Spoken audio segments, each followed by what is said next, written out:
نحمدہ و نصلی علی رسولہ الکریم اما بعد فاعوذ باللہ من الشیطان الرجیم بسم اللہ الرحمن الرحیم رب اشرح لی صدری ویسر لی امری واحلل عقدۃ من لسانی یفقہوا قولی ربی زدنی علما۔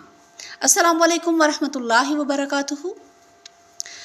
آج ہم جس ٹاپک پر بات کریں گے وہ ہے وسوسوں سے نجات کے لیے کیا کیا جائے۔ اس میں سب سے پہلے تو یہ ہے کہ اللہ کی پناہ مانگے۔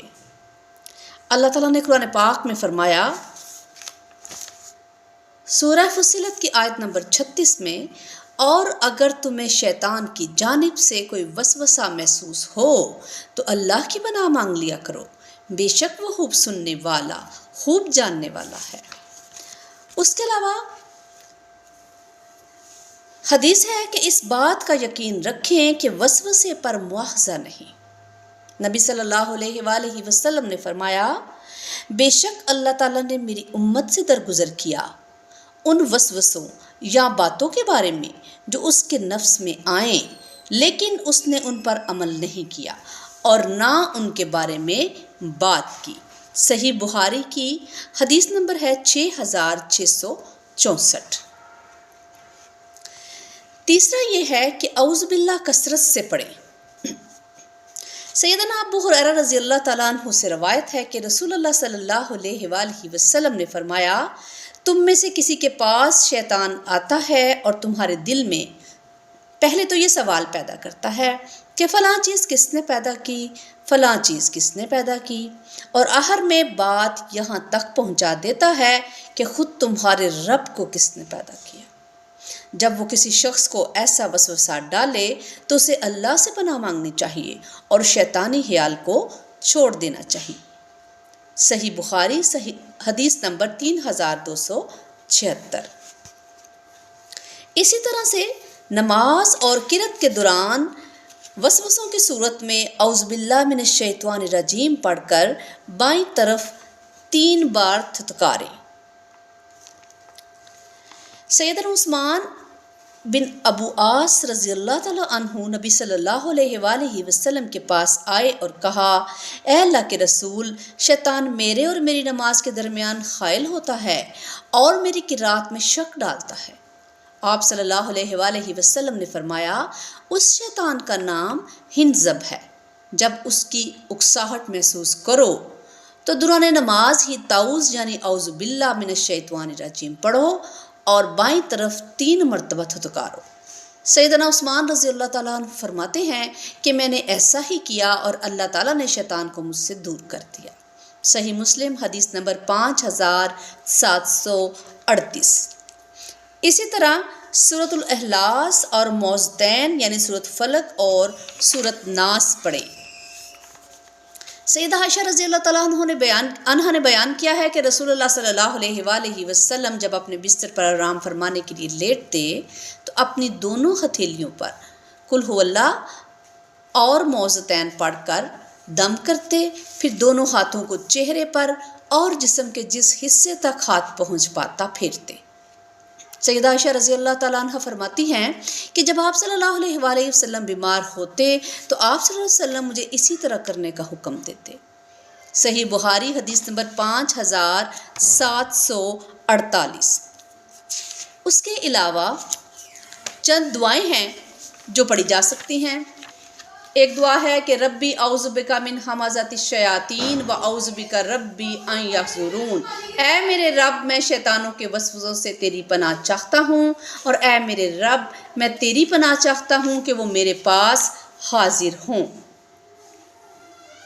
اسی طرح سے ایک اور دعا ہے اعوذ باللہ السمیع العلیم من الشیطان الرجیم من ہمزہ ونفخہ ونفثہ، کہ میں اللہ کی پناہ لیتا ہوں جو خوب سننے والا اور خوب جاننے والا ہے شیطان مردود سے، اس کی اکساہٹ، اس کی پھونک اور اس کے وسوسے سے۔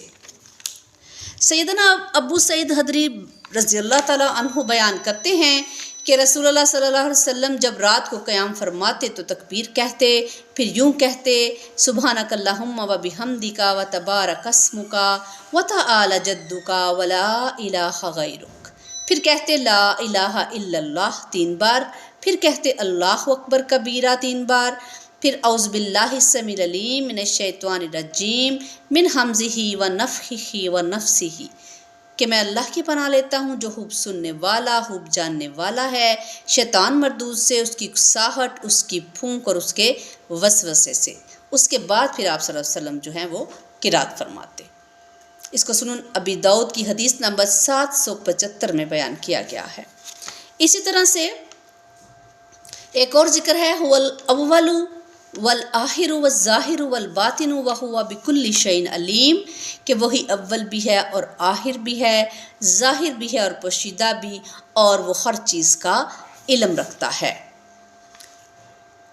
ابو زمیل رحمۃ اللہ علیہ سماک بن ولید حنفی کہتے ہیں کہ میں نے سیدنا ابن عباس رضی اللہ تعالی عنہ سے سوال کیا کہ اس کیفیت کا کیا ہو جو میں اپنے سینے میں پاتا ہوں؟ انہوں نے پوچھا وہ کیا ہے؟ میں نے کہا اللہ کی قسم میں اسے زبان پر نہیں لا سکتا۔ انہوں نے کہا کیا وہ شک و شبہ والی بات ہے؟ اور وہ ہنس دی اور بولے اس سے کسی کو نجات نہیں، حتیٰ کہ اللہ تعالیٰ نے آیت اتاری سورہ یونس کی آیت نمبر 94 کہ پھر انہوں نے مجھ سے کہا جب تم اپنے جی میں کچھ محسوس کرو تو یہ پڑھا کرو، یعنی هو الاول والآخر والظاہر والباطن وهو بكل شيء علیم۔ اس کو روایت کیا ہے سنن ابی داؤد 5110 نمبر حدیث پر۔ اسی طرح سے ایک اور ذکر ہے وسوسوں سے نجات کے لیے، اللہ اکبر اللہ اکبر اللہ اکبر الحمدللہ الذی رد کیدہ الی الوسوسہ۔ سیدنا ابن عباس رضی اللہ تعالی عنہ سے مروی ہے کہ ایک آدمی نبی پاک صلی اللہ علیہ وسلم کی خدمت میں حاضر ہوا اور کہنے لگا اے اللہ کے رسول، ہمارے دل میں کچھ خیالات آتے ہیں، اور وہ اشارے کنائے سے کچھ اس طرح کہہ رہا تھا کہ ان خیالات کو زبان پر لانے کی بجائے کوئلہ ہو جانا اسے زیادہ پسند ہے۔ تو رسول اللہ صلی اللہ علیہ وسلم نے فرمایا اللہ اکبر اللہ اکبر اللہ اکبر الحمدللہ الذی رد کیدہ الی الوسوسہ، کہ اللہ سب سے بڑا ہے، اللہ سب سے بڑا ہے، اللہ سب سے بڑا ہے، تمام تعریف اللہ کے لیے ہے جس نے اس یعنی شیطان کی چال کو وسوسے تک محدود رکھا، یعنی اسے یقین اور عمل کا حصہ نہیں بننے دیا۔ اس کو روایت کیا ہے سنن ابی داؤد 5112 نمبر حدیث پر۔ تو اللہ تعالی ہمیں وسوسے آنے کی صورت میں ان اذکار کو پڑھنے اور وسوسوں سے نجات پانے کی توفیق عطا فرمائے۔ اللہ تعالی ہم سب کا حامی و ناصر ہو۔ اللہ تعالی ہمیں اور ہماری اولادوں کو اپنا فرما بردار بنا لے، اور اللہ تعالی ہماری اولادوں کو متقین کا امام بنا دے۔ اللہ ہمیں ایسا بنا دے کہ ہم اسے پسند آ جائیں۔ ربنا تقبل منا انک انت السمیع العلیم وتب علینا انک انت التواب الرحیم۔ سبحان ربک رب العزۃ عما یصفون وسلام علی المرسلین والحمد للہ رب العالمین۔